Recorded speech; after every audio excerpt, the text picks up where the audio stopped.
आवाज आ रही है सभी को ऑनलाइन? एक बार कंफर्म करो।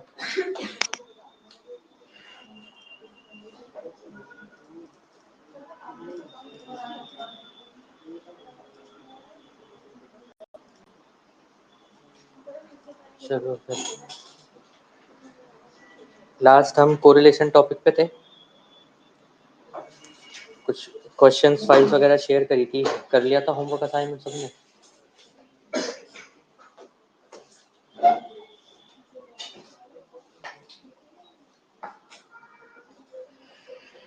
प्रीवियस अभी तक जितना भी पढ़ा है उसमें कोई डाउट तो नहीं है? पहले ये बताओ, यहाँ तक तो क्लियर है सब?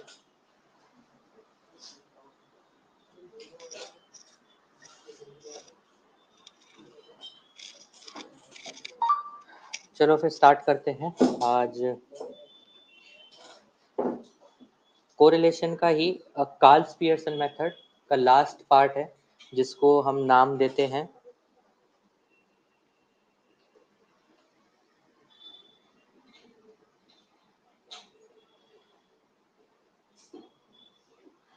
कोफिशिएंट ऑफ कोरिलेशन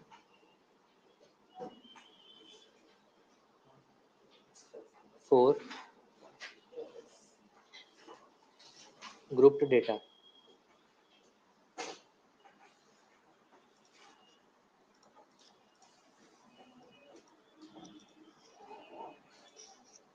ठीक है, अब इसको एक और नाम से जाना जाता है, और आप कई बार देखोगे कि डेटा एनालिसिस में आपको एक वर्ड मिलेगा, बाइवेरिएट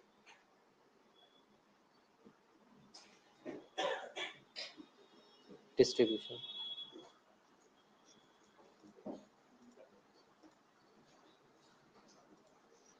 अब ये जो बाइवेरिएट डिस्ट्रीब्यूशन लिखा है ना, यहाँ पर बाइवेरिएट की प्रॉपर्टीज को फाइंड करने का एक पार्ट है कोरिलेशन।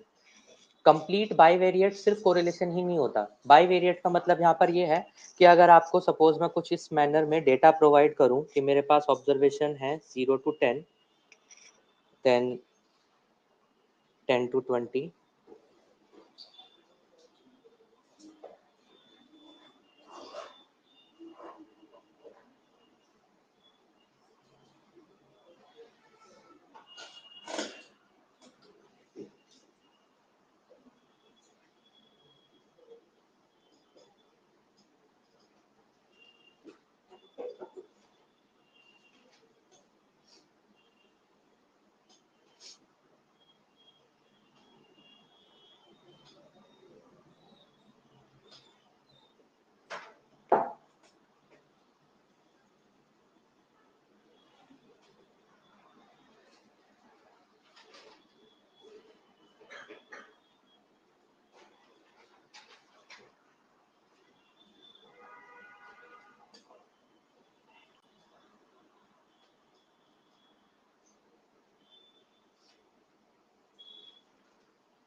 ठीक है।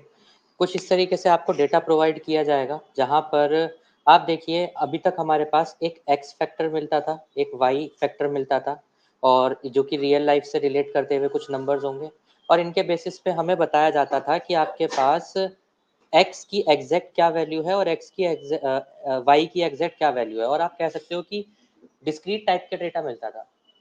जब आपके पास एक्स और वाई दोनों ही अनसर्टेन डेटा हो या फिर कॉन्टिन्यूस डेटा हो, इस डेटा को बाइवेरिएट डेटा या बाइवेरिएट डिस्ट्रीब्यूशन बोला जाता है। अब ऐसे टाइप के डेटा को आइडेंटिफाई करने के लिए, स्टडी करने के लिए, या फिर अलग अलग पैरामीटर्स फाइंड करने के लिए जो भी आप टेक्निक्स अप्लाई करोगे, वो जाना जाएगा बाइवेरिएट एनालिसिस के नाम से, जिसका एक पार्ट हमारे पास यहाँ पर कोफिशिएंट ऑफ कोरिलेशन है। ठीक है, बाइवेरिएट एनालिसिस अपने आप में एक अलग टॉपिक है, जो कि आप कह सकते हो कि जब आप पाइथन प्रोग्रामिंग कंप्लीट करने पर आओगे तब उस टाइम पे शुरू होगा, क्योंकि बहुत सारी ऐसी टेक्निक जैसे कि आज भी है जो हम ये पढ़ने वाले हैं, अब आपको समझ आएगा कि जो भी अभी तक आपने इससे पहले पढ़ा है उसके कंपैरिजन में थोड़ा सा कॉम्प्लिकेटेड टास्क होता है ऐसी इंफॉर्मेशन के पैरामीटर्स को फाइंड करना। तो प्रोग्रामिंग हमें अलाउ करेगी कि विदाउट कैलकुलेशन हम बहुत सारे ऐसे बातों को जान पाए इस टाइप के डेटा के बेसिस पे। ठीक है, अब यहाँ पर सबसे पहली चीज तो हमें ये समझनी है कि ये जो हमारे पास हॉरिजॉन्टली डेटा गिवन है ये सारी वैल्यूज y की है, एक फैक्टर की, कि y की वैल्यू या तो 10 टू 25 के बीच में होगी, नहीं तो 25 टू 40 के बीच में होगी, नहीं तो 40 टू 55 के बीच में होगी। और जो x वैल्यूज हैं वो वर्टिकली आपको गिवन है कि या तो 0 टू 20, 20 टू 40 या 40 टू 60, कुछ ऐसे गिवन हो सकती है। फ्रीक्वेंसीज कहाँ स्टोर होंगी? फ्रीक्वेंसीज ये एरिया में स्टोर होंगी, जो भी मैं नंबर्स अब यहाँ पे लिखने वाला हूँ। ठीक है, तो फ्रीक्वेंसीज को रीड कैसे किया जाएगा? अगर मैं कहता हूँ कि मेरे पास यहाँ पर एक फ्रीक्वेंसी है 10, यानी कि इसका मतलब होगा 10 टाइम्स ऐसा हुआ कि x की वैल्यू तो 0 टू 20 के इन बिटवीन कहीं पे लाई करी है और y की वैल्यू 10 टू 25 के बीच में लाई करी है। ऐसी 10 ऑब्जर्वेशंस मुझे ऑब्जर्व हुई है। ठीक, तो अब यहाँ पे मैं कंप्लीट करता हूँ, फ्रीक्वेंसीज लिख देता हूँ और उसके बाद इसे सॉल्व कैसे करना है फिर वो लिखते हैं। तो यहाँ पर फ्रीक्वेंसीज कुछ ऐसे हैं।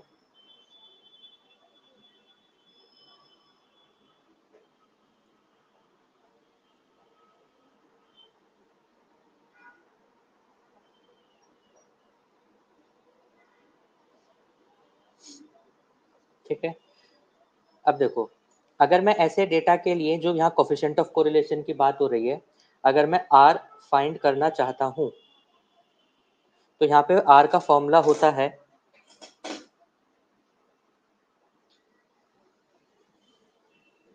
n समीशन ऑफ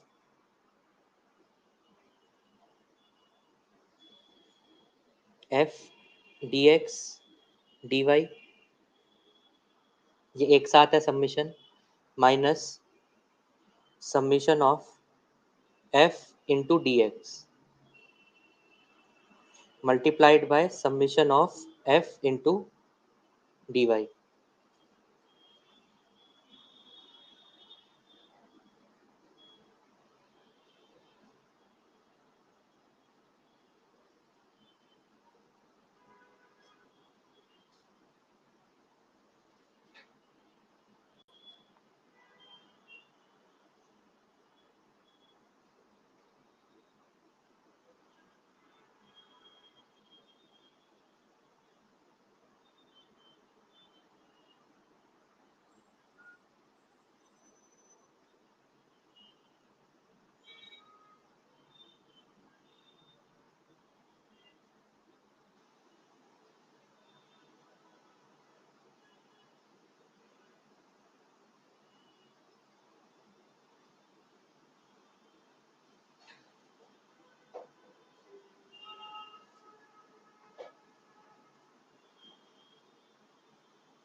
हाँ, कि समीशन एफ डी वाई का होल स्क्वायर जो आएगा वो n से मल्टीप्लाई हो।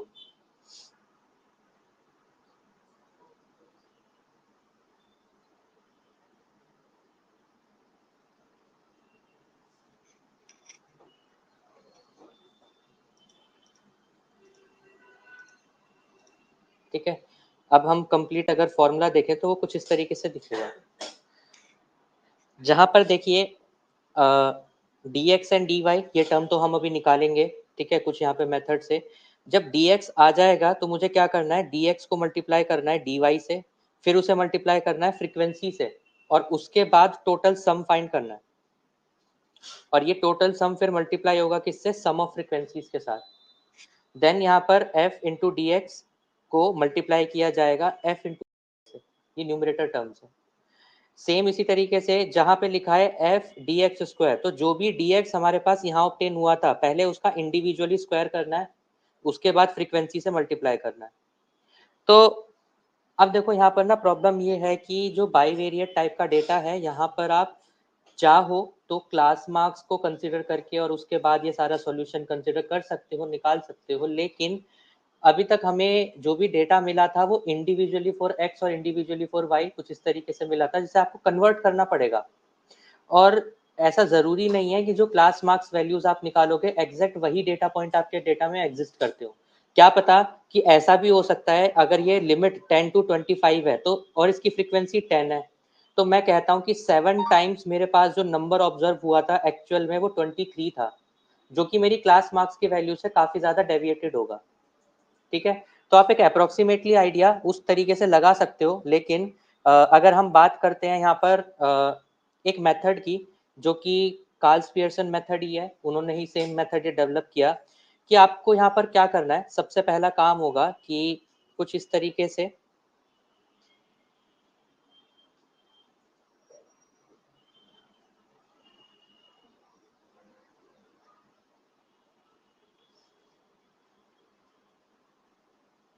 ऐसे एरिया ड्रॉ कर लेना है। ठीक है, अब इससे क्या होगा, हमें ये चेक करना है कि हमारे x और y की कितनी नंबर ऑफ वैल्यूज हमें गिवन है। आप यहाँ पर देखो, एक वैल्यू, दो वैल्यू, तीन वैल्यू है y की, और सेम कॉरेस्पॉन्डिंगली तीन वैल्यूज है हमारे पास x की।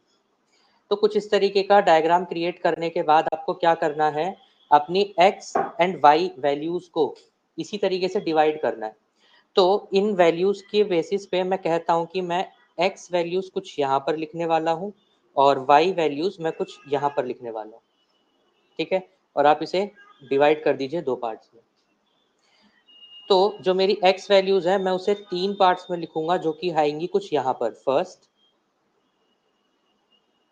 Second and third. ठीक है, तीन x की वैल्यू आ जाएंगी अब यहाँ पे, एक, दो, तीन। सेम काम करना है अब आपको y एक्सिस के लिए। y की भी मेरे पास तीन वैल्यूज हैं, तो मैं इसे तीन पार्ट्स में डिवाइड कर दूंगा कुछ इस तरीके से। ठीक है, अब सबसे पहला काम, आपके पास यहाँ पर जो भी एग्जैक्ट वैल्यूज है ना, वो वैल्यूज आप एज इट इज पहले यहाँ पर लिख दीजिए। करना क्या है वो अभी हम सीखेंगे। तो मैं एक काम करता हूँ, पहले y वैल्यूज नोट करते हैं, 10 टू 25, 25 टू 40, 40 टू 55। ठीक है, तो मैं यहाँ पे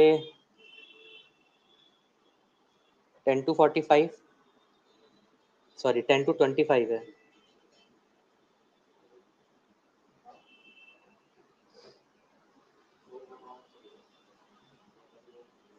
ठीक है, ये हमारी वैल्यूज थी एज इट इज। तो ये मेरी रेंज हो गई, जो रेंज मुझे y की गिवन है ऑलरेडी। सेम काम मैं करता हूँ यहाँ पर ना, x की भी जो जो रेंज गिवन है वो भी लिख लेता हूँ, 0 टू 20, 20 टू 40, 40 टू 60।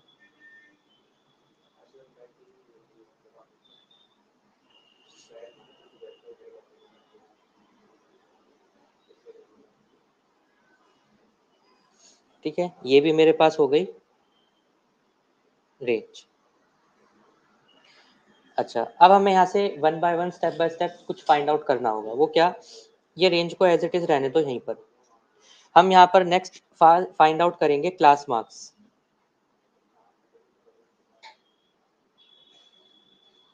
ठीक है, क्लास मार्क्स किसके लिए फाइंड कर रहे हैं, वाई वैल्यूज के लिए। तो मैं यहाँ पे क्लास मार्क्स को रिप्रेजेंट करता हूँ वाई आई से। ठीक है, क्लास मार्क्स कैसे निकालते हैं, upper limit plus lower limit divide by 2। तो यहाँ पर मेरे पास 10 प्लस 25 डिवाइड बाय 2 आ जाएगा, 35 डिवाइड बाय 2, वो जो कि होगा 17.5, देन 32.5, 47.5। ठीक है, ये हमारे पास क्लास मार्क्स आ गए। अब इसको भी हमें यहाँ पे सेपरेट रखना है।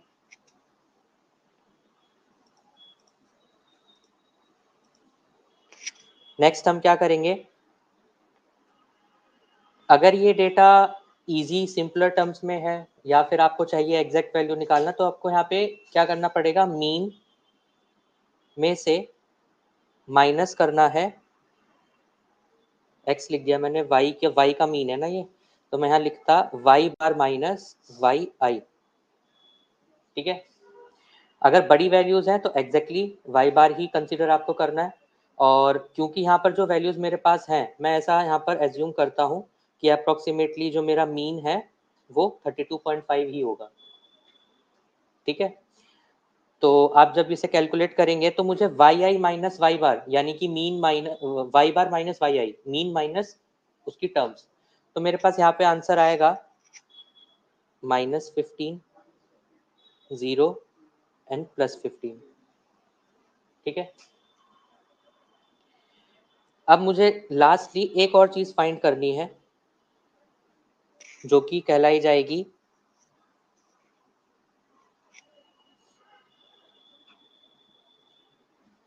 Y bar minus y i divide by class interval. ये जो टर्म है ये डिफाइन करी जाएगी एज डी वाई। जो हमारे फॉर्मूला में डी वाई था, उस डी वाई का मतलब ये है। ठीक है, तो वाई आई माइनस वाई बार तो निकाल लिया, वाई बार माइनस वाई आई। अब क्लास इंटरवल मेरे पास यहाँ पे कितना है, 10 to 25 में कितने का डिफरेंस है, 15, 25 to 40, 40 to 55, 15 15 ही है। तो क्या मैं कह सकता हूँ कि ये मेरे पास आएगा -1, 0, +1। ठीक है,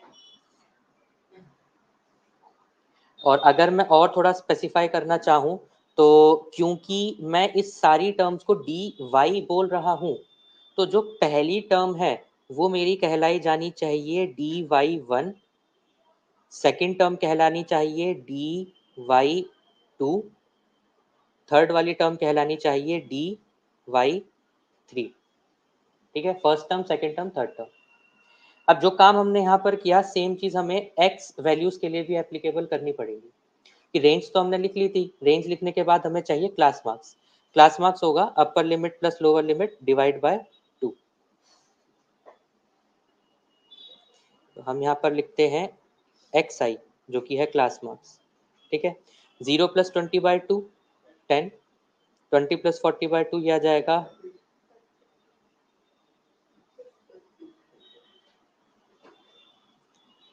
देन नेक्स्ट स्टेप होगा एक्स बार माइनस एक्स आई।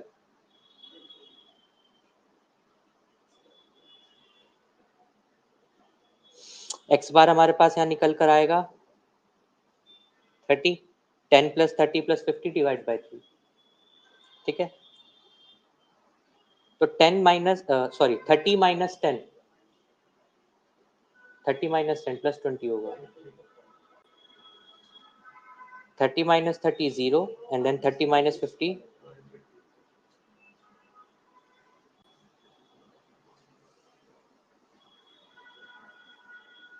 देन अब जो नेक्स्ट टर्म बची x bar minus x I divide by class interval, जिसको कि मैं बोलूंगा डी एक्स। ठीक है, तो क्लास इंटरवल 0 to 20, 20 to 40, 20 है इंटरवल, तो 20 डिवाइड बाय 2 इज 1, 0 -1। तो जो पहली टर्म आई वो कहलाई गई डी एक्स वन, ये कहलाई गई डी एक्स टू, देन ये कहलाई गई डी एक्स थ्री। ठीक है, तो हमारे पास D Y and D X आ चुका है, जिसके बाद अभी हमें क्या करना है, अभी हमें यहाँ पे कैलकुलेट करना पड़ेगा। अगर मैं कहूँ कि ये जो मेरे पास यहाँ पे वैल्यूज हैं इसको मैं एक टेबल फॉर्म में कंसिडर करना चाहता हूँ। ठीक है, तो टेबल फॉर्म में मैं कह सकता हूँ कि dx1 dy1 ये वाली वैल्यू होगी, dx1 dy2 ये वाली वैल्यू होगी, dx1 dy3 ये वैल्यू होगी।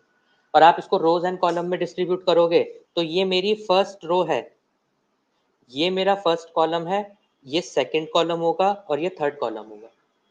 ठीक है, तो आप चाहे डिकोड इसे कैसे भी करना चाहें, अल्टीमेटली आपको फाइंड क्या करना है, अब यहाँ पे आके आपको यहाँ पर dx1 dy1 मल्टीप्लाइड में, then dx1 dy2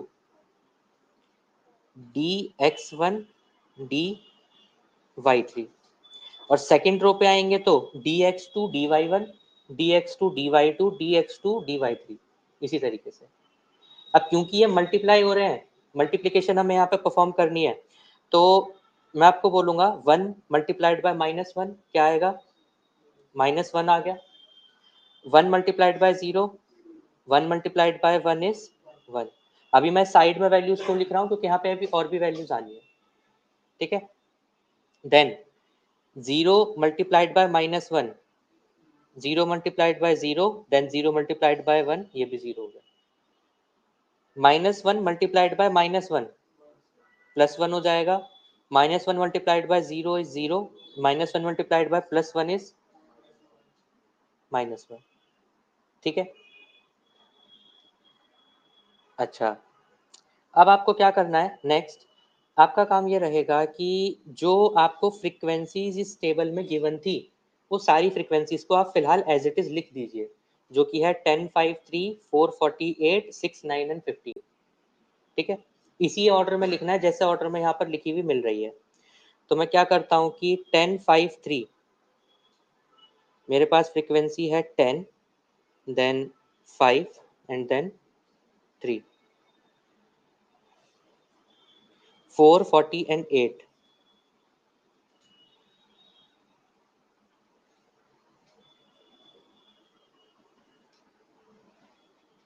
then frequencies है 6, 9 एंड 15,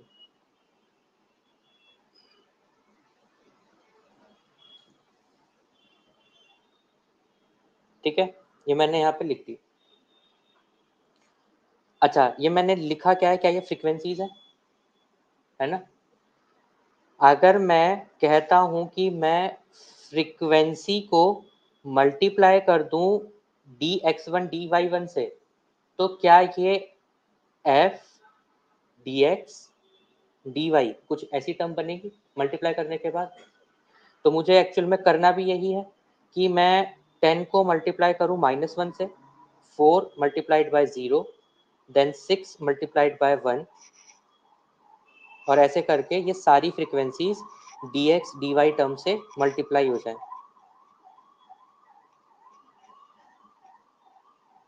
ठीक है। तो हम लिखना शुरू करते हैं। 15 मल्टीप्लाइड बाय -1, ये हो जाएगा -15। 8 multiplied by 0 is 0, 3 multiply by +1 is 3, this one is 0, 0, 0, 6, 0, -10।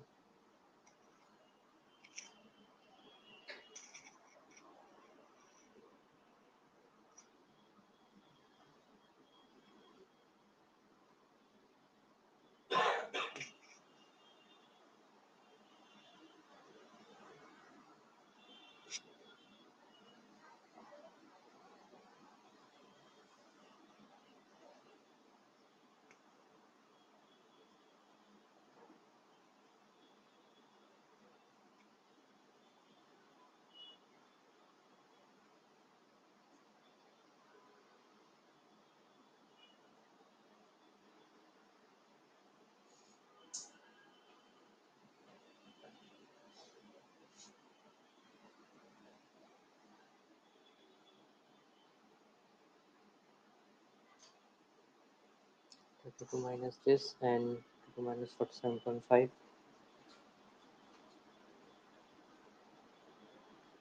यहाँ पे ना एक काम गलत किया है हमने। कौन सा बताता हूँ अभी।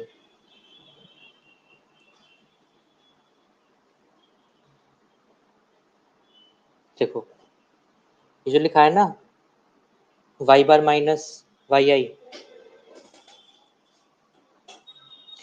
32.5 माइनस 17.5, ये प्लस वैल्यू पॉजिटिव आएगा ये वाला 15, जबकि यहाँ -15 ये जो लिखा है ना, ये ऐसे नहीं कैलकुलेट होगा, यहाँ पर हमें उल्टा करना है।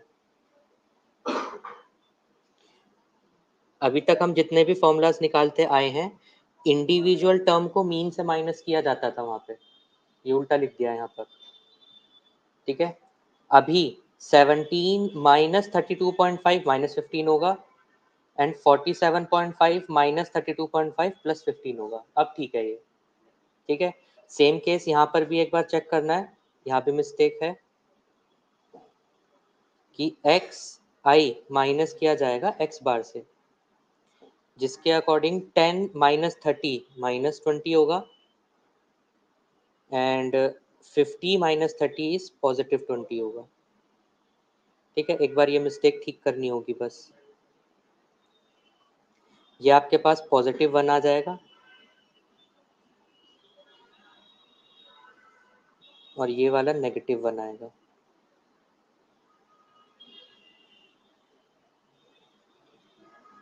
देन 0 से सब कुछ 0 ही है।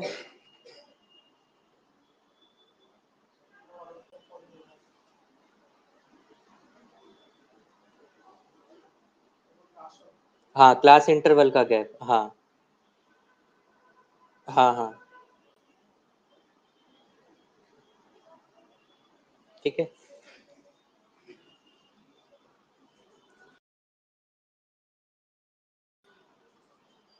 हम्म,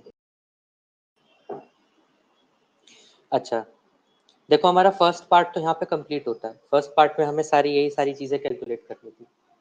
ठीक, अब हम क्या करते हैं कि मुझे थोड़ा सा यहाँ पे जगह चाहिए।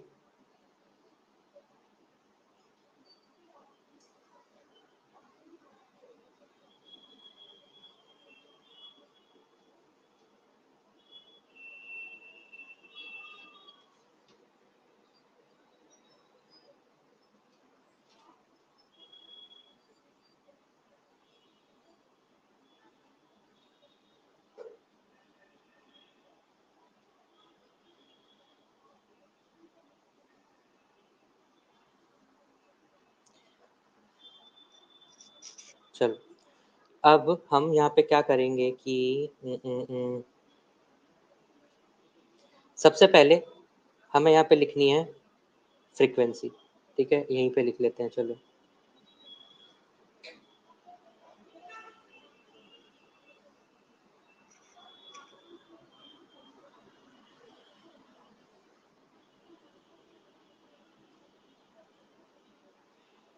अच्छा, अब देखो मैं यहाँ पे क्या कर रहा हूँ, फ्रीक्वेंसी का टोटल सम कर रहा हूँ, लेकिन मैं कैसे करूँगा, अलोंग दिस डायरेक्शन। तभी मैं इसको यहाँ पे सम के फॉर्म में लिख रहा हूँ, रो वाइज। फ्रीक्वेंसीज हमारे पास जो ओरिजिनल टेबल में फ्रीक्वेंसीज थी वो थी 10, 4 एंड 6। तो समीशन ऑफ फ्रीक्वेंसी मेरे पास आएगा यहाँ पर 20। सेकेंड रो पे मेरे पास समीशन ऑफ फ्रीक्वेंसी था 54। देन थर्ड रो पे समीशन ऑफ फ्रीक्वेंसी मेरे पास है 15 प्लस 8 इज 23, देन 3 26 हो गया। ठीक है, अच्छा, अब देखो मेरे फॉर्मूला में एक जगह इस्तेमाल है कैपिटल एन, जिसको समीशन ऑफ फ्रीक्वेंसी बोलते हैं, वो हम यहाँ से निकालेंगे। इसके बाद मुझे क्या करना पड़ेगा, मैं यहाँ पे कैलकुलेट करूंगा समीशन एफ डी एक्स। तो डी एक्स मेरे पास यहाँ पर ये टर्म्स है, d x one, d x two और फिर डी एक्स थ्री। तो मेरे पास यहाँ पे एफ फ्रीक्वेंसी वैल्यूज तो है ही। ठीक है, तो मैं क्या करूंगा, ये जो मेरे पास फ्रीक्वेंसी वैल्यू आई, या तो आप इंडिविजुअली इन सभी को मल्टीप्लाई कर दीजिए, 10 multiply by -1, 4 multiply by -1, 6 multiply by -1, और फिर उसके बाद ऐड कर दीजिए। और अगर आप, क्योंकि यहाँ पे 1 वैल्यू ही है, तो ये जो 20 है, इस 20 के साथ -1 मल्टीप्लाई कर देंगे तो भी सेम बात आएगी। तो इसका मतलब कि एफ डी एक्स जो कि है एफ डी एक्स वन की वैल्यू -1, जब मल्टीप्लाई होगा 20 से तो ये टर्म बन जाएगी -20। 0 मल्टीप्लाई होगा 54 से तो हो जाएगा 0। देन 1 मल्टीप्लाई होगा 26 से, वो हो जाएगा +26। नेक्स्ट है अब मेरे पास समीशन। देखो यहाँ पे हम इस्तेमाल कर रहे हैं एक तो फ्रीक्वेंसी और डीएक्स। डीएक्स हमारे पास ये, हमारे पास समीशन ऑफ फ्रीक्वेंसी अगर कैलकुलेट करना है तो फ्रीक्वेंसी जो हमने ओरिजिनल डेटा से लेकर आए हैं, ये 10, 4, 6, 549 3 8 15 ये वाली फ्रीक्वेंसीज को अगर मैं इसके आगे यहाँ पे सबमिशन कर तो इसका मतलब है कि मैं इसको रो वाइज ऐड कर रहा हूँ। ठीक है, तो मैंने यहाँ पे लिखा कि अगर मैं 10 प्लस 4 प्लस 6 करता हूँ तो वो submission of frequency row wise 20 आएगा। देन मैं 5 प्लस 40 प्लस 9 लिखूंगा तो वो रो वाइज सबमिशन 54 आएगा। देन रो वाइज 3 8 एंड 15 का सबमिशन 26 आएगा। देन मैं चाहता हूँ कैलकुलेट करना सबमिशन ऑफ एफ dx का स्क्वायर कि dx वैल्यू जो थी उसका स्क्वायर हो जाए। -1 का स्क्वायर +1 हो जाएगा, +1 मल्टीप्लाइड बाय फ्रीक्वेंसी है +20 हो गया। 0 से कुछ भी मल्टीप्लाई हो 0 ही रहेगा। देन अगेन 1 का स्क्वायर भी 1 ही है। देन 1 मल्टीप्लाई बाय 26 अगेन ये 26 ही रह जाएगा। देन आफ्टर दैट हम क्या करते हैं f हम यहाँ पे सबमिशन फाइंड करना चाहते हैं f dx फ्रीक्वेंसी नहीं x टर्म का किया है बस x टर्म का फ्रीक्वेंसी एज इट इज रहने दी है। अब नेक्स्ट फाइंड करना होगा submission of f dx dy। ये कैसे करेंगे हमने यहाँ पर f into d x one d y one निकाला है f into d x one d y two f into d x one d y three जो कि हमारे पास एक ग्रीन वाली टर्म्स लिखी है। ठीक है, तो अब मुझे क्या करना है रो वाइज इन मल्टीप्लाइड टर्म जो ये f into d x one d y one है इन्हें ऐड करना है। तो 10 प्लस 0 10 -6 4 हो जाएगा। Then 0 plus 0 plus 0 is 0 and -3 plus 0 plus 15 ये हो जाएगा +12। ठीक है, -3 प्लस 0 प्लस 15 क्लियर है यहाँ तक। अब जो काम हमने अभी यहाँ पर किया है सेम इसी मैनर में हमें कैलकुलेट करना है वो कॉलम वाइज यानी कि सबसे पहले submission of frequency. Submission of frequency कैसे ओरिजिनल फ्रीक्वेंसी क्या थी मेरे पास 10 5 और 3 तो ये मेरे पास ऐड करके क्या आएगा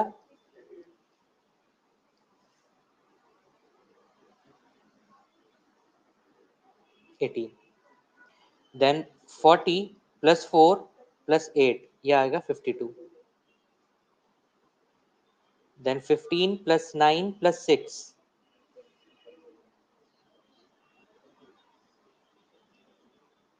ठीक है। देन इसके बाद कैलकुलेट करते हैं सबमिशन एफ डी वाई।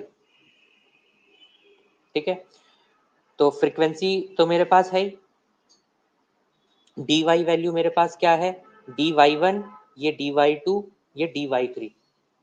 ठीक है, तो -1 मल्टीप्लाइड बाय 18 ये हो जाएगा -18।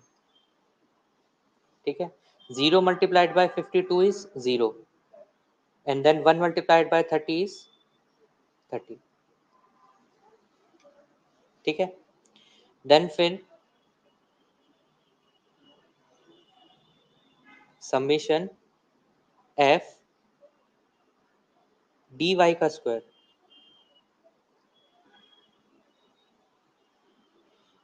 तो -1 स्क्वायर +1 हो गया +1 इंटू 18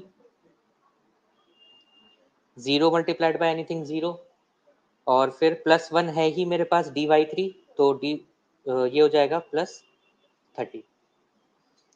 ठीक है, and after that summation f D x D Y. तो देखो f D x D y again मेरे पास ये जो ग्रीन कलर से कैलकुलेटेड वैल्यूज है ये f D x D y है। तो 10 प्लस 0 प्लस -3 मेरे पास आएगा 7। 0 प्लस 0 प्लस 0 0 ही हो गया एंड देन -6 प्लस 0 प्लस 15 +9 हो गया। ठीक है। अब हमें क्या करना है, ये जो टर्म्स हमने यहाँ पे फाइंड आउट करी है, अब इन टर्म्स का भी मुझे टोटल यहाँ पे सबमिशन फाइंड आउट करना है। टोटल सबमिशन कैसे फाइंड करना है, ये जो मेरे पास यहाँ पे वैल्यूज हैं फ्रीक्वेंसी की, ये वैल्यूज अगर मैं इनका टोटल सम करता हूँ, ठीक है, क्योंकि मैं ये इस डायरेक्शन में सम कर रहा हूँ, ये मेरे पास टोटल सम कितना आएगा 20 + 54 + 26, तो मैं इसको बोल रहा हूँ समीशन ऑफ कैपिटल एफ, क्योंकि इंटरनल फ्रीक्वेंसीज का समीशन है, ये मेरे पास आ गया 100। ठीक है। अब नेक्स्ट जो हमने फाइंड किया था ये मैनर में, इनका टोटल सम करो, ये भी 100 आएगा, तो यहाँ पर भी समीशन ऑफ कैपिटल एफ ये आ जाएगा 100। ये आपका तरीका है वेरीफाई करने का कि अगर रो वाइज कॉलम वाइज दोनों फ्रीक्वेंसी सेम आती है, यानी आपने कैलकुलेशन ठीक करी है। ठीक है, क्योंकि जो फॉर्मूला है उसमें समीशन ऑफ एफ यानी कैपिटल एन वो एक ही है, और अगर आप ध्यान से देखो f D x D Y का मतलब यहाँ भी सेम रहना चाहिए और f D x D Y का मतलब यहाँ भी सेम रहना चाहिए, तो यानी कि इन दोनों का एडिशन भी सेम आना चाहिए। अगर ये दोनों चीज़ें आपकी सेम आ जाती हैं तो इसका मतलब सारी कैलकुलेशन ठीक है, और अब आगे फॉर्मूला में सारी वैल्यूज को पुट करना है। ठीक है, तो हम यहाँ नेक्स्ट क्या फाइंड करते हैं, summation of f D x. ठीक है,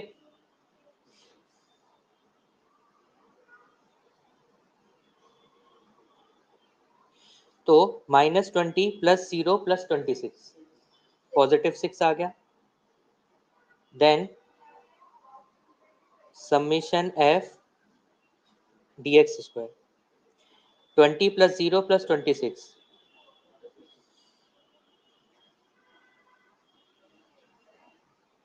देन आएगा summation F D x D Y 16।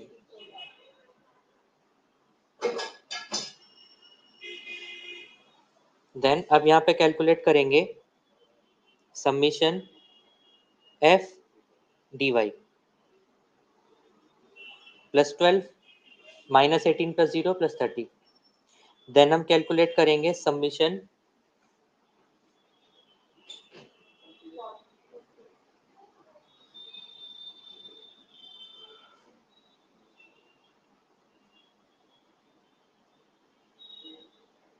-48, then again summation F D x D Y, तो ये आएगा हमारे पास 16।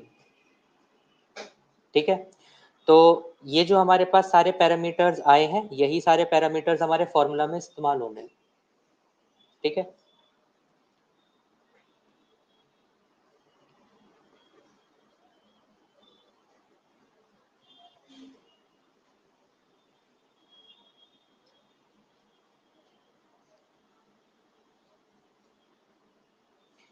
अब देखो capital N sum of frequency मेरे पास यहाँ पर आता है कैलकुलेट होकर 100,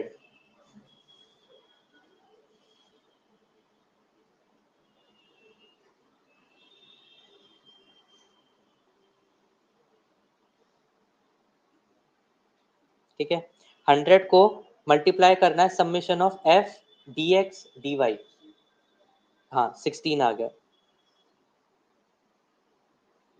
minus summation of f D x, summation of f D x ये रहा 6,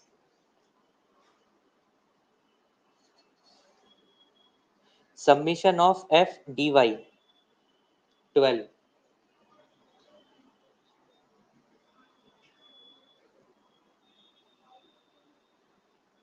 divide by under root n, n की वैल्यू 100 है, multiplied by summation of f D x square, F D x square का summation है मेरे पास 46,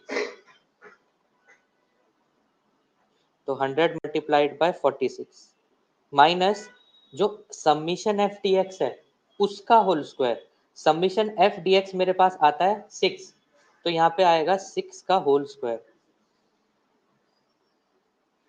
ठीक है, then multiplied by again capital N 100, 100 into F D Y square, तो F D Y square मेरे पास यहाँ पे 48 है।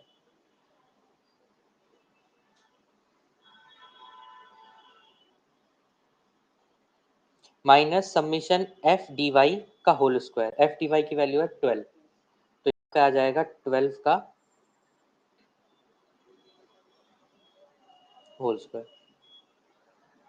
ठीक है, तो यहाँ पे सारी वैल्यूज हमें यहाँ से इधर से मिलेंगी। ठीक, तो अब आप सब लोग एक बार कैलकुलेटर यूज करो, कैलकुलेट करो क्या वैल्यू आती है।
कितने डिजिट्स की कैलकुलेशन करी है?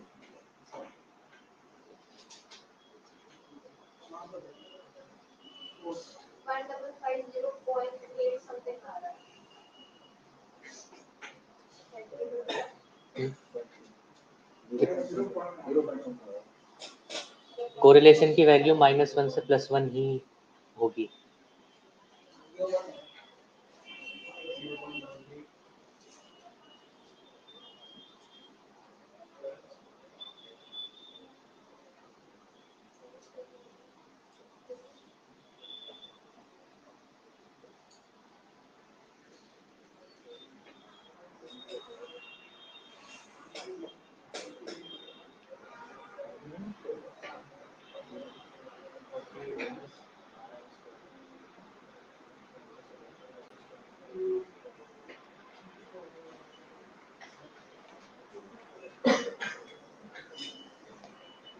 कितना है? 3315।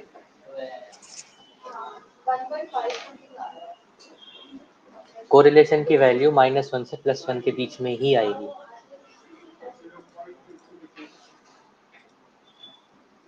$0.3315।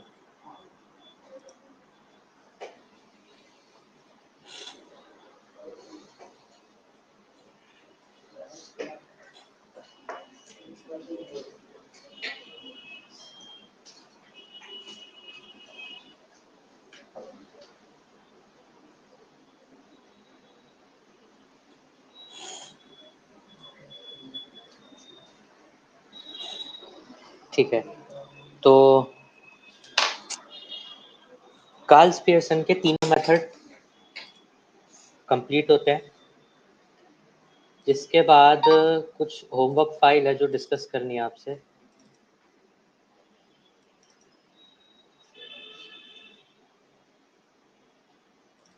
एक तो आपको, सेकंड रुको,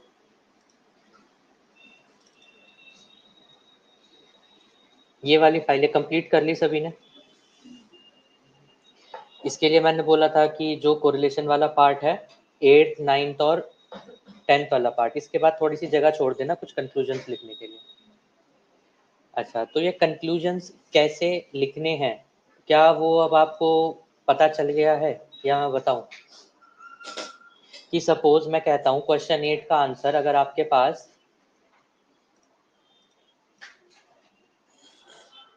0.91 आता है, ठीक है, फॉर एग्जाम्पल क्वेश्चन 8 का आंसर आता है 0.91, तो आप स्टेटमेंट क्या लिखेंगे eight the end of the question?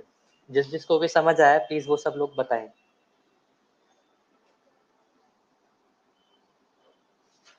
Question आपके सामने है।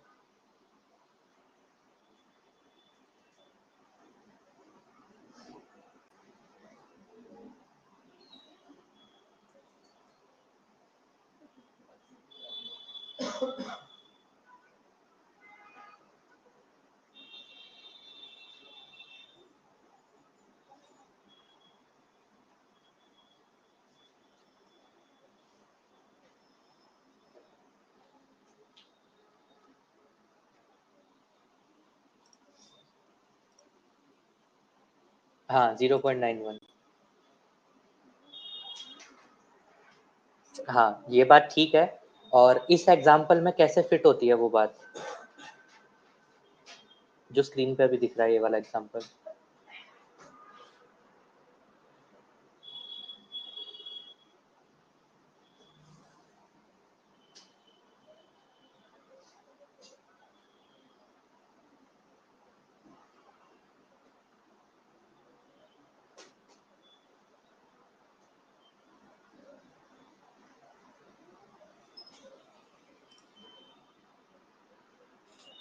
आयुष बताओगे?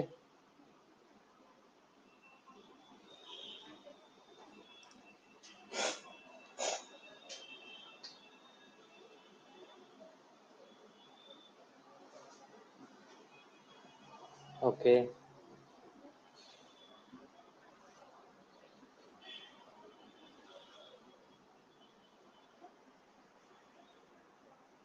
आप बताओ।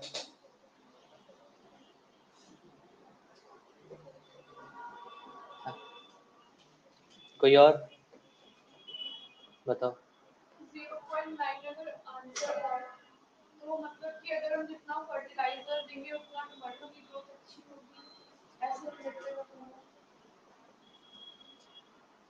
क्या मैं सेम जो आपने लाइन बोली और आयुष जो आपने बोला, अगर 0.7 आंसर होता तो भी सेम ही स्टेटमेंट रहती? तब थोड़ा कम हो जाता कि ग्रोथ इतनी अच्छी नहीं है फर्टिलाइजर। तो स्टेटमेंट में हम इसे कैसे बोलेंगे ये बात को? क्या मैं ऐसा कह सकता हूँ कि स्मॉल या less amount of fertiliser can give higher yields of tomato? Change in small amount of fertilisers can give in higher yield of tomato. अगर ये वहीं पे -9.01 होता तो ये आंसर रिवर्स हो जाता, दैट हमने कंक्लूड किया कि small amount of fertiliser can decrease the yields of the tomatoes in higher order. कि मतलब हिंदी में अगर बोलें कि थोड़ा सा भी फर्टिलाइजर लगाओगे तो बहुत ज़्यादा क्रॉप्स का लॉस होगा, और अगर पॉजिटिव आंसर है तो थोड़ा सा भी फर्टिलाइजर्स लगाओगे तो ज़्यादा यील्ड्स आपको मिलेंगी। अगर आंसर है 0.5 के अप्रॉक्सीमेटली, तब आप ऐसा बोल सकते हो कि जितना ज़्यादा फर्टिलाइजर लगाओगे उतना ज़्यादा टोमेटो प्लांट्स आपको यील्ड में मिलेंगे, क्योंकि वहाँ पे मॉडरेट डिग्री ऑफ कोरिलेशन है। अगर हमारा आंसर होता, जैसे अभी जो हमारा आंसर आया है यहाँ पे हमने लिखा है 0.3315, ठीक है, अब ये 0.3315 को मैं यहाँ क्वेश्चन 9 में फिट इन करना चाहता हूँ।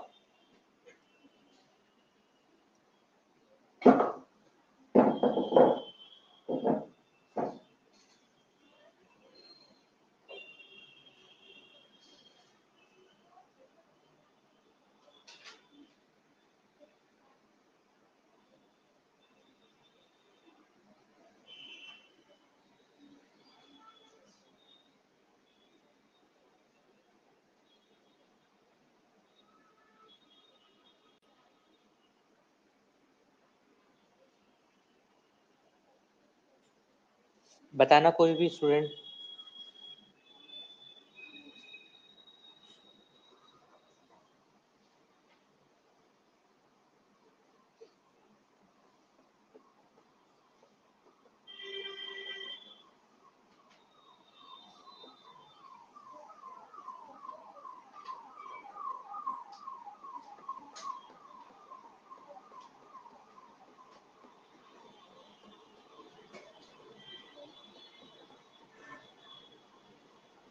अच्छा, क्वेश्चन पूछ क्या रहा है वो पता है कि क्वेश्चन में हमें बताना क्या है? वो पहले ये बताओ, क्वेश्चन में हमें एट द एंड बताना क्या है वो बताओ। Question explain.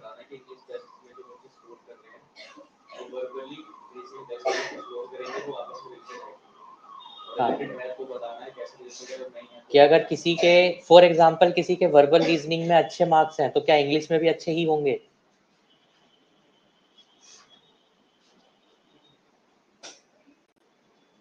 तो अब अगर यहाँ पे कोरिलेशन आता है 0.3315, तो फिर कैसे एक्सप्लेन करें?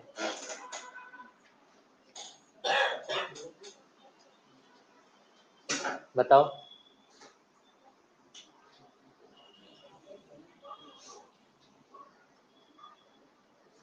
हाँ, हाँ, ये मॉडरेट वर्ड को आप यहाँ पर इस एग्जांपल में थोड़ा फिट इन करके बताओ।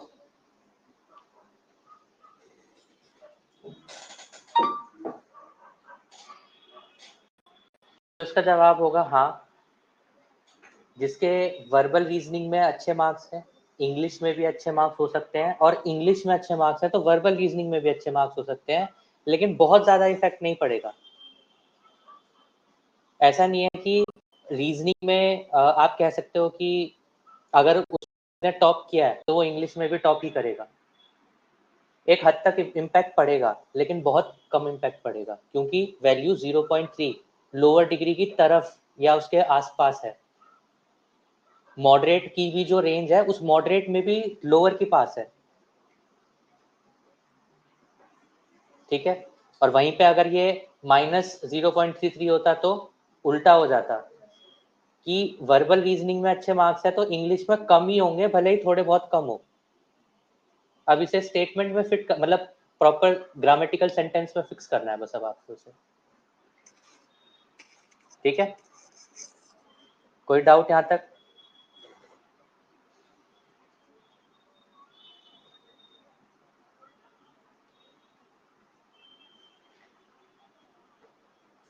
वो फॉर्मूला लिखा था ना हमने, x summation of x into summation of y divide by standard deviation of x into standard deviation of y. Same वही फॉर्मूला या एप्लीकेबल होगा यहाँ पर।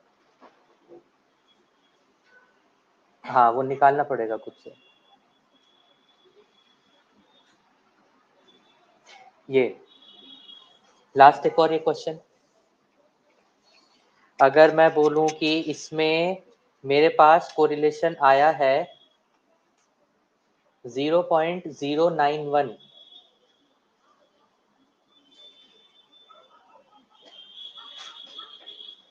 मैं लिख भी देता हूँ चलो। इसमें मेरे पास कोरिलेशन है 0.091।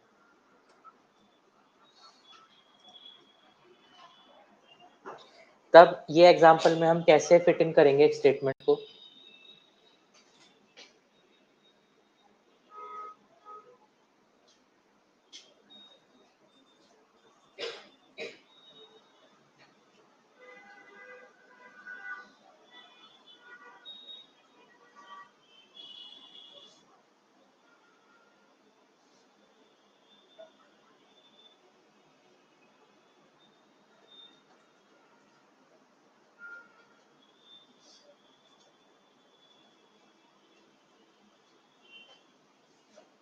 ठीक है, और कोई?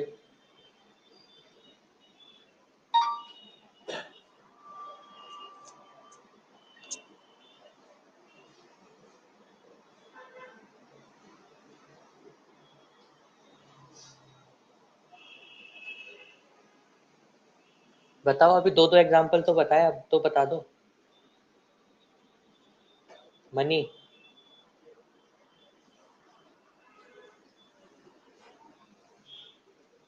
0.091।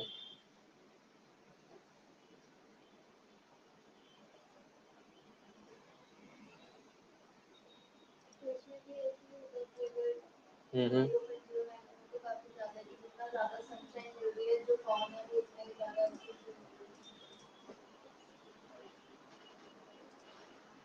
ठीक है, अब जिन्होंने जिन्होंने भी मुझे आंसर दिए हैं, जरा उन सभी लोगों से मेरा ये सवाल है कि क्या इसमें कुछ डिफरेंस होता है?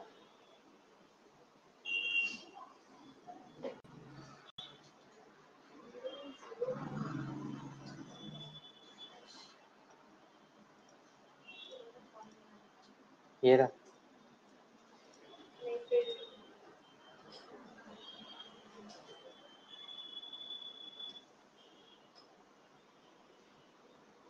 क्या ये अप्रोक्सीमेटली अप्रोचिंग टू 1 है और ये अप्रोक्सीमेटली अप्रोचिंग टू 0 है?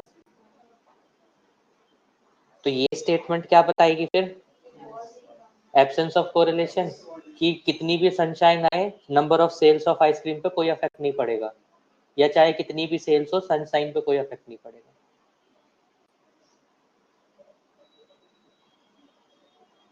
इस चीज का ध्यान रखना। कई बार ऐसा होता है कि जब डायरेक्ट क्वेश्चन पूछे जाते हैं ना, तो ऐसी चीजों में कंफ्यूज करें। वैसे तो डायरेक्ट क्वेश्चन बहुत रेयर ऑफ चांसेस होते हैं कि डायरेक्टली आपसे पूछ लिया, सिचुएशन बेस्ड ही होते हैं हमेशा क्वेश्चन। और एक और फाइल आपको भेजी थी, वो भी मैं एक बार, जिसमें से ग्रुप्ड डेटा वाला तो आज ही पढ़ा है हमने, ठीक है। इसके अलावा ये एक्स एंड वाई डेटा यहाँ पर आपको गिवन था,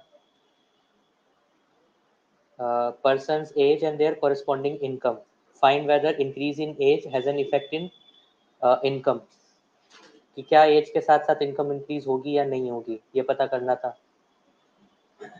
ठीक है। और ये ग्रुप्ड डेटा वाला, अब ये ग्रुप डेटा वाला आप कर सकते हैं। अच्छा, ये फाइल में जैसे लिखा है ना स्पीयरमैन रैंक कोरिलेशन, ये अभी हम पढ़ने वाले हैं। मतलब ऐसा कोई ज़रूरी नहीं है कि आपको जो रिमेनिंग दो मेथड्स हैं वो आने चाहिए, बहुत रेयरली उनका कभी इस्तेमाल होता है। आप बस पता रखो कि हाँ, एक स्पीयरमैन रैंक नाम का फॉर्मूला है और एक कंकरेंट डेविएशन नाम का फॉर्मूला है, ठीक है। क्योंकि ना तो ये किसी प्रोग्रामिंग में यूज़ होते हैं, ना किसी सॉफ्टवेयर में यूज़ होते हैं। ये एक बहुत ही रफ बेसिक आइडिया अगर आपको चाहिए तो सिर्फ उसके लिए एप्लीकेबल होता है, ठीक है।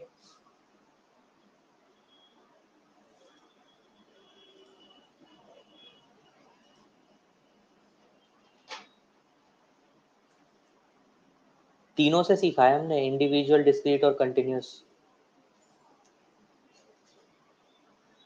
जो मेथड डिस्क्रीट सीरीज के लिए है वही मेथड कंटिन्यूस सीरीज के लिए है।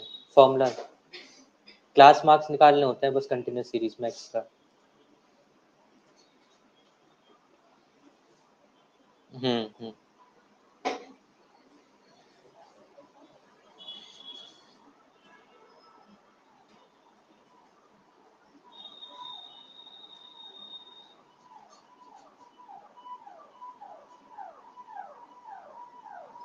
ठीक है, अब स्टार्ट करते हैं यहाँ से।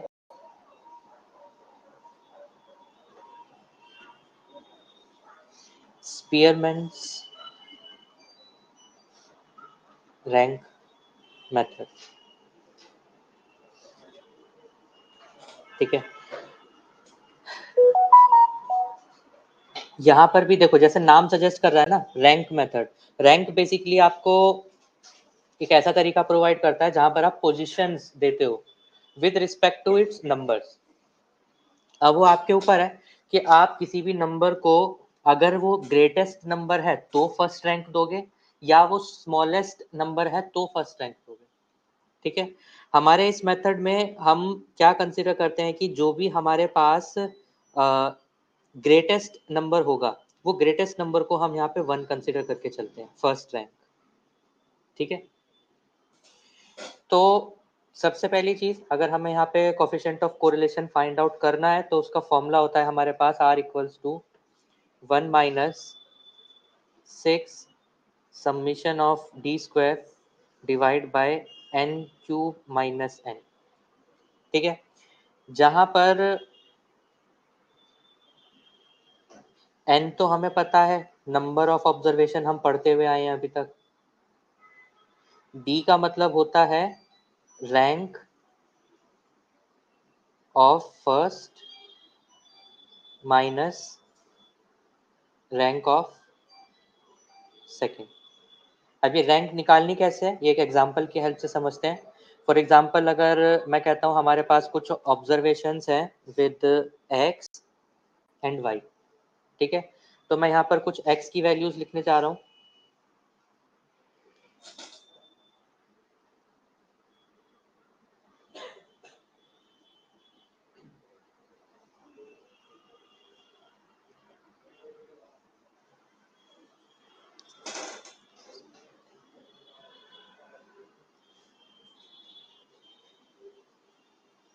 एंड वाई की कुछ वैल्यूज होंगी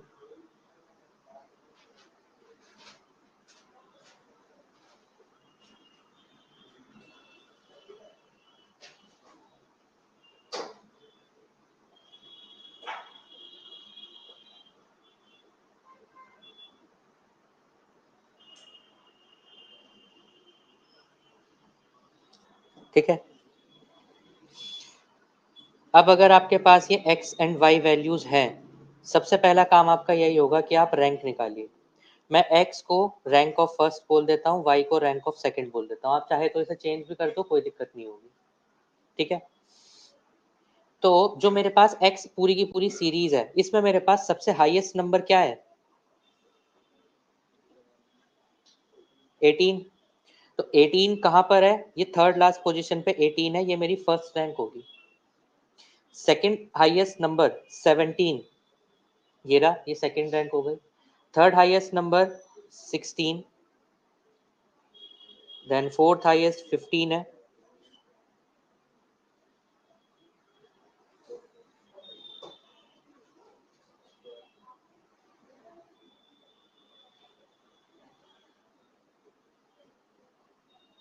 ये मैंने यहाँ पे रैंक्स प्रोवाइड कर दी 1 to 10। सेम मेथड फॉलो करना है। वाई सीरीज में सबसे हाईएस्ट नंबर मेरे पास है 18, ये मेरी फर्स्ट रैंक हो गई। सेकंड रैंक होगी मेरी 12, देन थर्ड रैंक,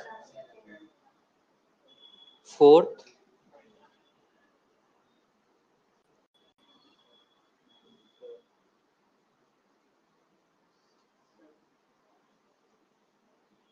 फिफ्थ हो गई, सिक्स्थ रैंक हो गई, सेवंथ रैंक हो गई, 8, ये है 9 और ये मेरी 10th रैंक हुई, ठीक है। तो अब हमारे पास सारी सीरीज की रैंक आ चुकी है। हमें अब क्या चाहिए होगा, नंबर ऑफ ऑब्जर्वेशंस मुझे पता है, डी चाहिए सिर्फ मुझे अब, ठीक है।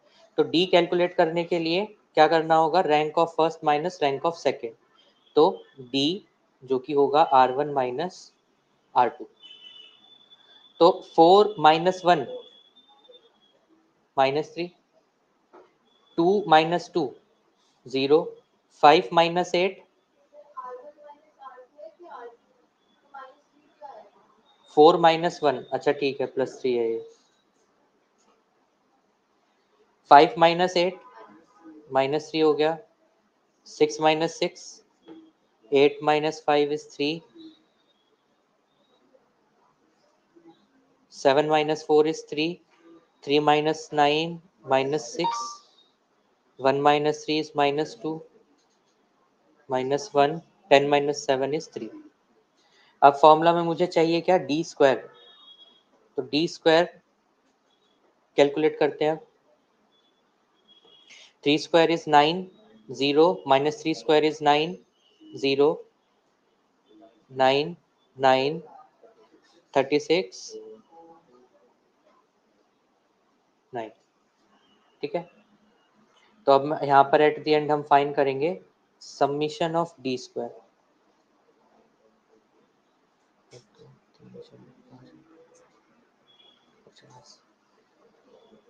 86 आ गया, ठीक है। तो r equals to 1 minus 6 summation d square n cube minus n, ठीक है, ये हमारे पास फॉर्मूला है।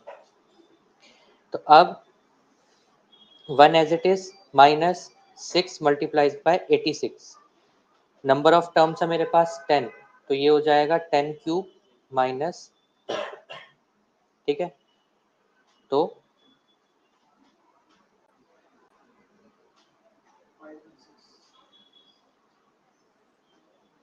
990, ठीक है।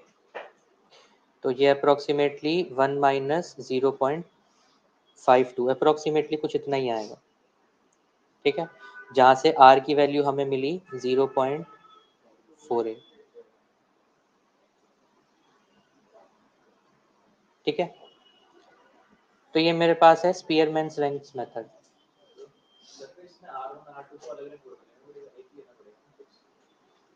कहाँ पर,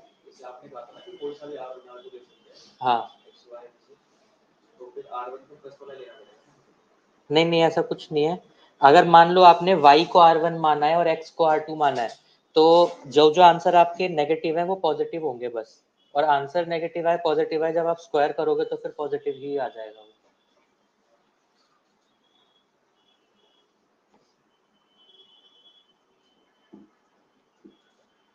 क्लियर है ये मेथड सभी को?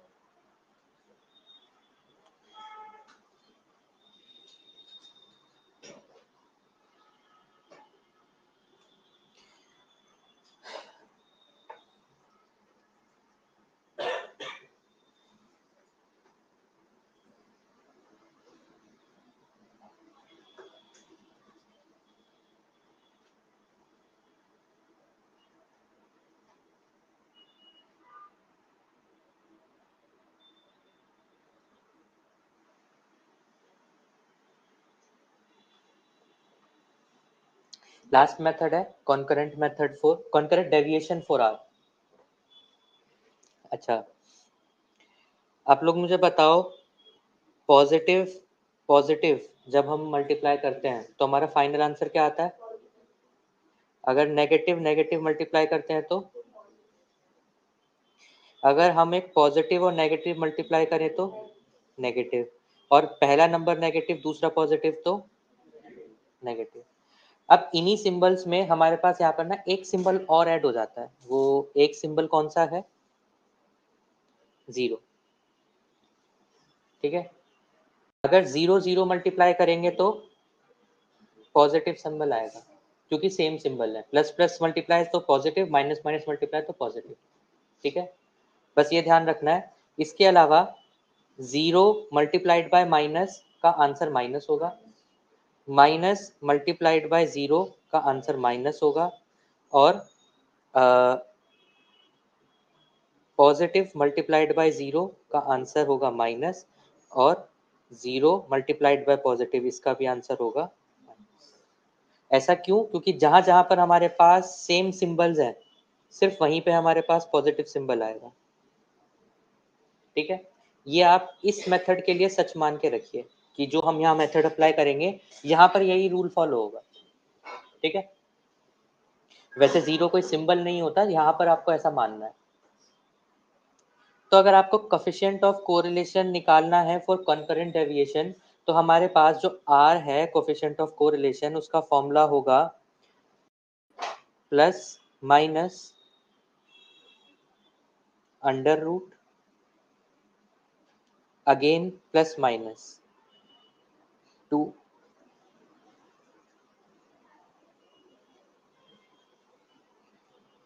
2C minus n divide by n।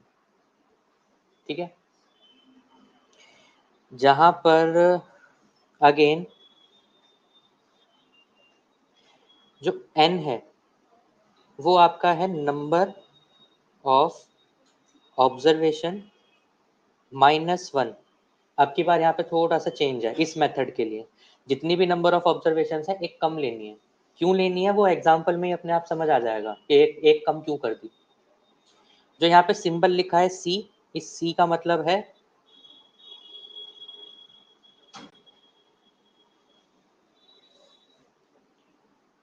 Number of positive symbol, कि पॉजिटिव सिंबल पूरी सीरीज में कितनी बार आपको मिले हैं।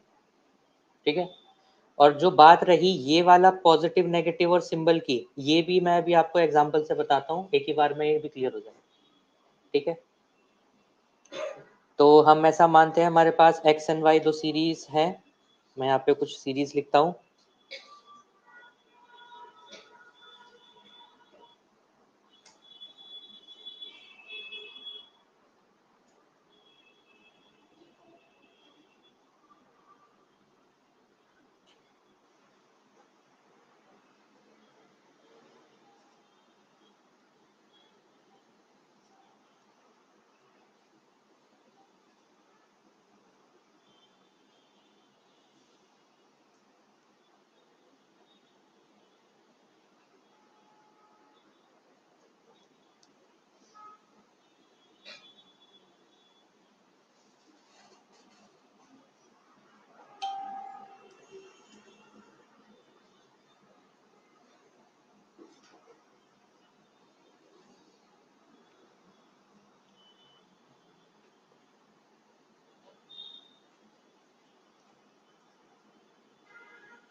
ठीक है,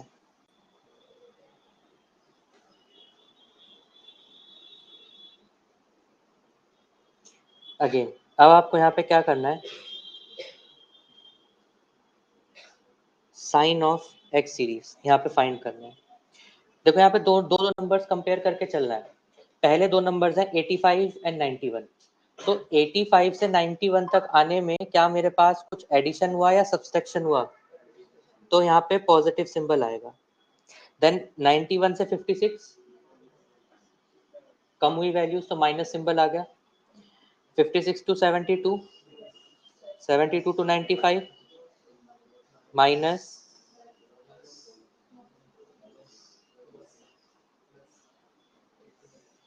ठीक है, अब y सीरीज के बारे में बात करते हैं। 18.3 से 20.8,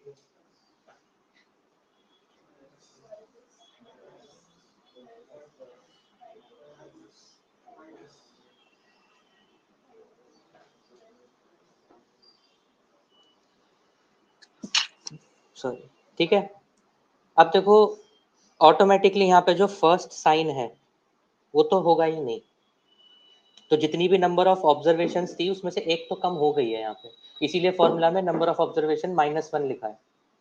ठीक है, मुझे यहाँ पे क्या पता करना है, ये अगर मैं कह रहा हूँ साइन ऑफ y है, तो मुझे अब पता करना है डेविएशन। कैसे? ये दोनों सिंबल्स की मल्टीप्लिकेशंस के बेसिस पे। पहले दोनों सिंबल प्लस एंड प्लस हैं, तो फाइनली मेरे पास आएगा। सेकंड दोनों सिंबल माइनस माइनस है। थर्ड सिंबल मेरे पास एक प्लस एक माइनस, देन फिर दोनों के दोनों प्लस, दोनों सिंबल माइनस, फिर एक प्लस एक माइनस, दोनों माइनस सिंबल हैं तो प्लस, दोनों प्लस सिंबल हैं तो प्लस, और दोनों माइनस, एक प्लस एक माइनस है तो माइनस। जीरो सिंबल का यूज कहाँ पे होना है? सपोज मेरे पास एक और ऑब्जर्वेशन होती 15.4, तो ना तो मैं वैल्यूज से कम हुआ ना ज्यादा हुआ, तो सिंबल क्या आएगा? जीरो। और अगर 0 0 दोनों तरफ सेम सिंबल है तो फिर एट द लास्ट आपको सिंबल लिखना होगा वहां पे प्लस। ठीक है।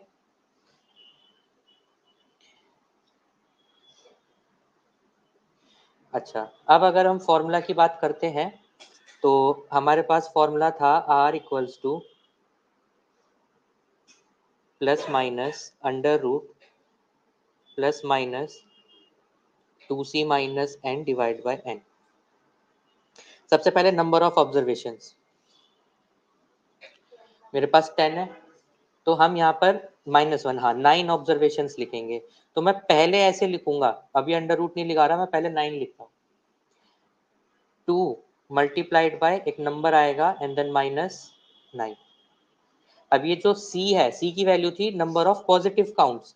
आप यहाँ पे देखो प्लस सिंबल आपको कितनी बार देखने के लिए मिल रहा है? 1 2 3 4 5 6। ठीक है, तो यहाँ पे आएगा 2 मल्टीप्लाइड बाय 6। अब बात यह है कि यहाँ पर आप अंडर रूट तो लगाइए, बट अभी कोई प्लस माइनस सिंबल नहीं लगाना। आपको पहले ये कैलकुलेशन सॉल्व करनी है। अगर ये कैलकुलेशन सॉल्व करने के बाद आपके पास आंसर पॉजिटिव आता है, तो आप यहाँ बाहर की तरफ अंडर रूट के बाहर भी पॉजिटिव साइन लेंगे और अंदर भी पॉजिटिव साइन लेंगे। अगर आपके पास ये वाली कैलकुलेशन नेगेटिव आती है, तो आप अंडर रूट के बाहर भी नेगेटिव साइन लगाएंगे और अंडर रूट के अंदर भी नेगेटिव साइन लगाएंगे। ठीक है, तो यहाँ पे कैलकुलेशन करते हैं पहले। तो 12 माइनस 9 इज 3, 3 डिवाइड बाय 9, तो ये पॉजिटिव नंबर ही है, तो ये यहाँ भी पॉजिटिव सिंबल और यहाँ भी पॉजिटिव सिंबल, तो अंडर रूट 1/3। ठीक है, या अंडर रूट 0.99 कुछ ऐसे करके आप लिखेंगे। कितना?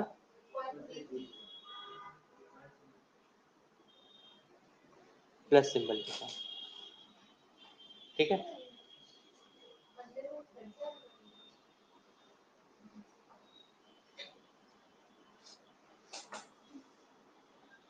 तो ये था concurrent deviation method for coefficient of correlation. ठीक है, कोरिलेशन के सारे मेथड कंप्लीट होते हैं। ठीक,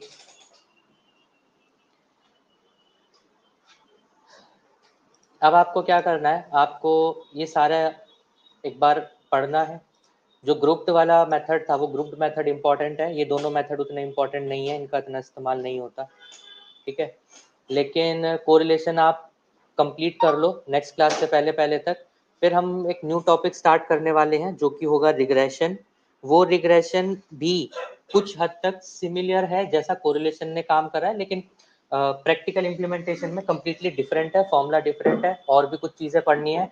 साथ के साथ एक और होमवर्क दे रहा हूँ मैं आपको कि रिग्रेशन पढ़ने के लिए हमें ना कुछ ये भी समझना होगा। कल मैंने भेजा था किसी बैच को, रुको।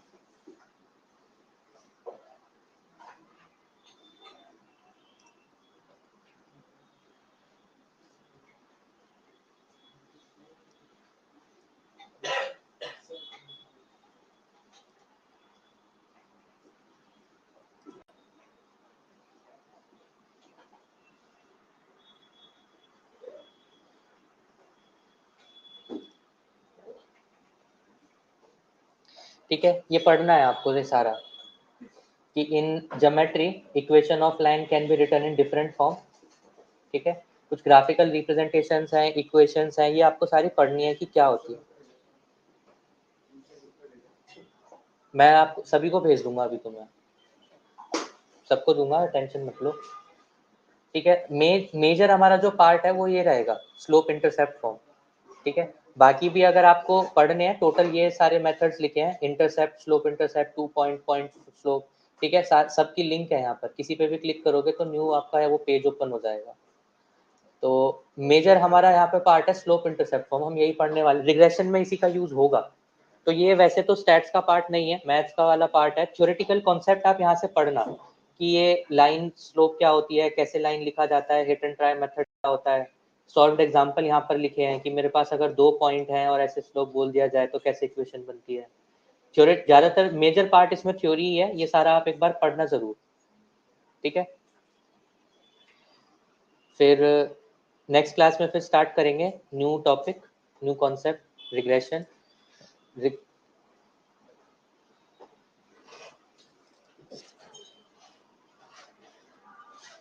सेम ही है दोनों में। हम्म।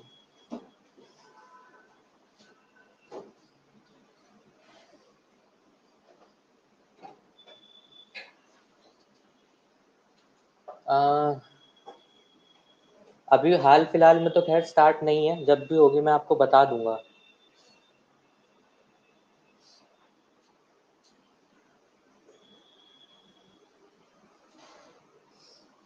ठीक है, जो भी होगी क्लास में बता दूंगा पहले, टेंशन नहीं है। नहीं नहीं,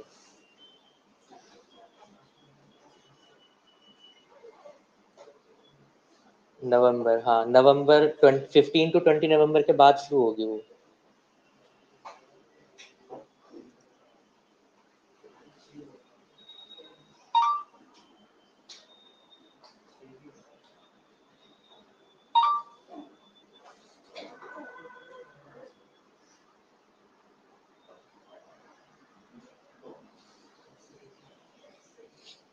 चलो ठीक है, फिर मिलते हैं नेक्स्ट क्लास में। ठीक है, ये पढ़ना जरूर, मैं भेज दूंगा ये सारी चीजें भी आपको। ठीक,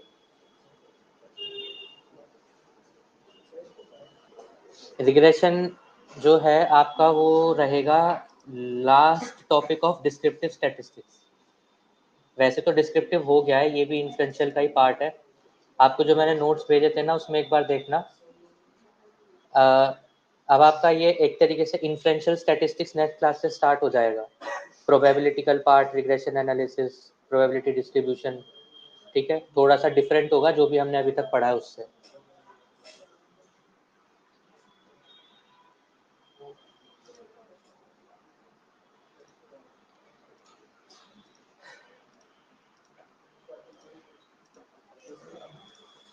चलो फिर।